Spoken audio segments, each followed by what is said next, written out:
You ask how to prevent falling asleep while in meditation. If you try to prevent sleep, it will mean thinking in meditation, which must be avoided. But if you slip into sleep while meditating, the meditation will continue, even during and after sleep. Yet, being a thought, sleep during meditation must be gotten rid of. For the final natural state has to be obtained consciously in the waking state, without the disturbing thoughts. Waking and sleeping are mere pictures on the screen of the native thought-free state. Let them pass unnoticed. You may meditate upon anything that you prefer, anything that you like best. They are all equal in their effect, but you should stick to one. Concentrate on that one that you like best. If a single thought prevails, all other thoughts are put off and finally eradicated. So long as diversity prevails, there are bad thoughts. When the object of love prevails, only good thoughts hold their fields. Therefore, hold on to one thought only. Meditation is the chief practice. As soon as you begin meditation, other thoughts will crowd together and gather force, and try to sink the single thought to which you try to hold. The good thought must gradually gain strength by repeated practice. After it has grown strong, the other thoughts will be put to flight. This is the battle royale always taking place in meditation. One wants to rid oneself of misery. It requires peace of mind, which means absence of anxiety or uneasiness owing to all kinds of thoughts. Peace of mind is brought about by meditation alone. Any consideration about the seat of the self is theoretical. If you fix your attention on a place in the body, you consider yourself as the subject, the seer, and the place where you fix your attention becomes the object seen. This is merely mental imagery. When on the contrary, you see the seer themselves, you merge with the self and become one with it. That is the heart. The final result of the practice of any kind of meditation is that the object on which the seeker fixes their mind ceases to exist as distinct and separate from the subject. They, the subject and object, become the one self, and that is the heart.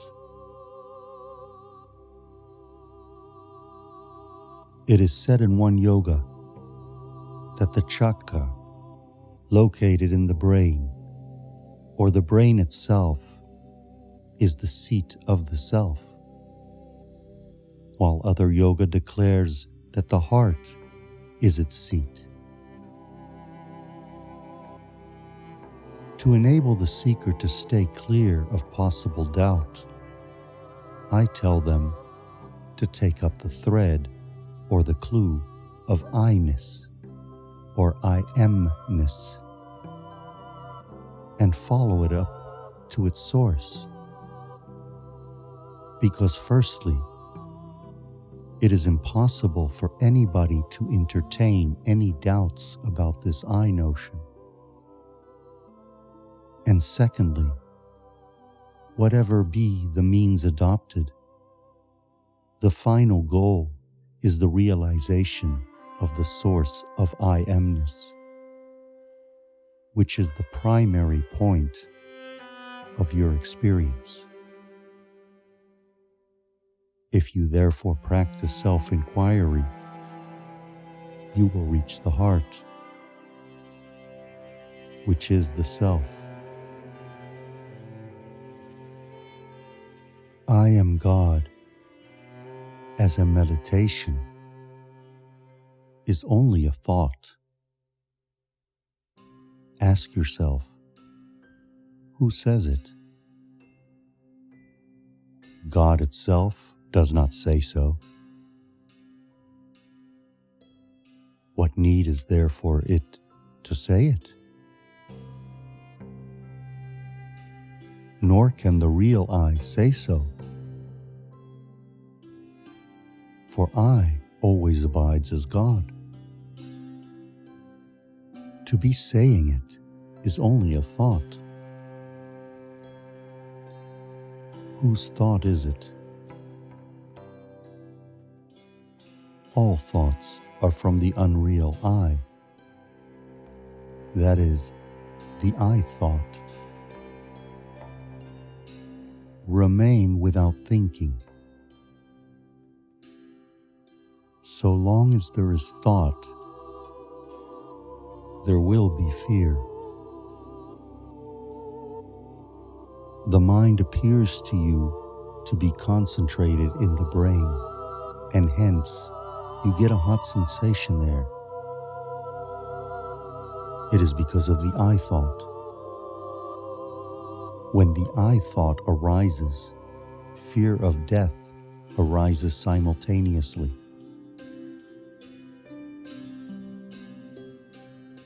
With regard to forgetfulness, so long as there is thought, there will be forgetfulness. First there is the thought, I am God, and then forgetfulness supervenes. Forgetfulness and thought are for the I thought only. Hold on to this I thought, and it will disappear like the phantom that it is. What remains over is the real I, and that is the self.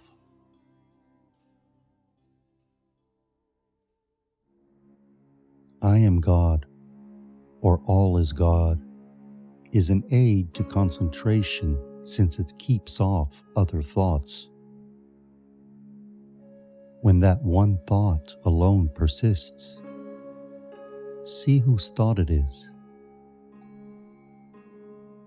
It will be found to be from I.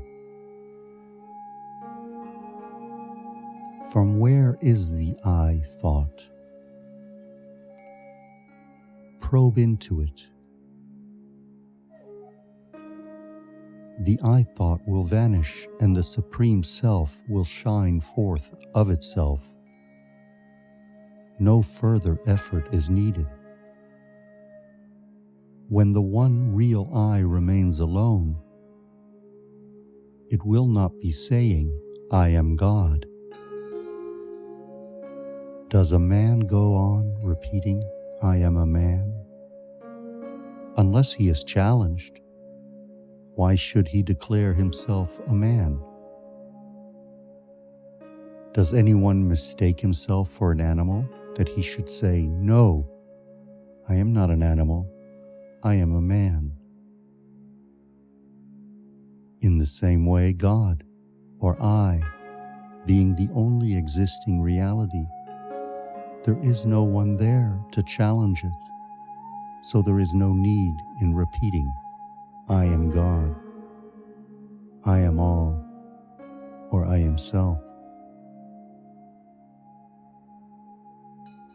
Light gazing stupefies the mind and produces trance, catalepsy of the will for the time being. But it secures no permanent benefit. Breath control temporarily benumbs the will, but it is also not permanent. It is the same with listening to sounds.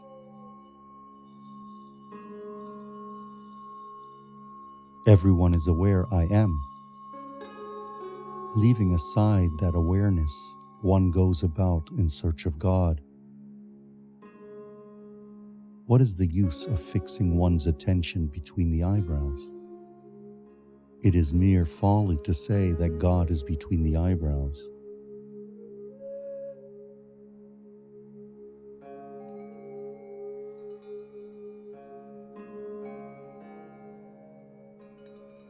The aim of such advice is to help the mind to concentrate. It is one of the forcible methods to check the mind and prevent its dissipation. It is forcibly directed into one channel. It is a help to concentration.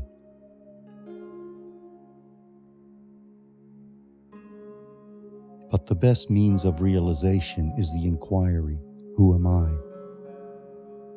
The present trouble is with the mind, and it must be removed by the mind only. It is immaterial on which center of the body you concentrate, since the real heart is in every center, and even outside the body. On whatever part of the body you may concentrate, or on whatever external object, the heart is there. There can be no harm wherever you concentrate, because concentration is only a means of giving up thoughts. Whatever the center or object on which you concentrate, the one who concentrates is always the same. Unbroken I is the infinite ocean. The ego, the I thought, remains only a bubble on it and is called an individual soul. But the bubble too is water. For when it bursts, it only mixes within the ocean. When it remains a bubble, it is still part of the ocean. Ignorance of this simple truth, innumerable methods under different denominations such as yoga, karma, bhakti, and so on, each with many different modifications, are being taught with great skill and in intricate detail, only to entice the seekers and confuse their minds. See also are the religions and sects and dogmas. What are they all for? Only for knowing God, the essence, the self. They are aids and practices required for knowing the self.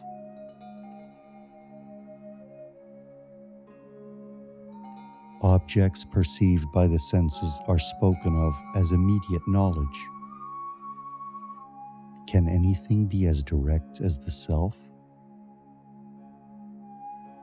Always experienced without the aids of the senses? Sense perceptions can only be indirect knowledge and not direct knowledge.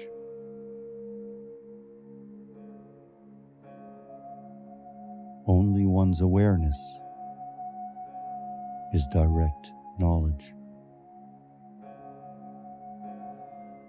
And that is the common experience of one and all. No aids are needed to know oneself.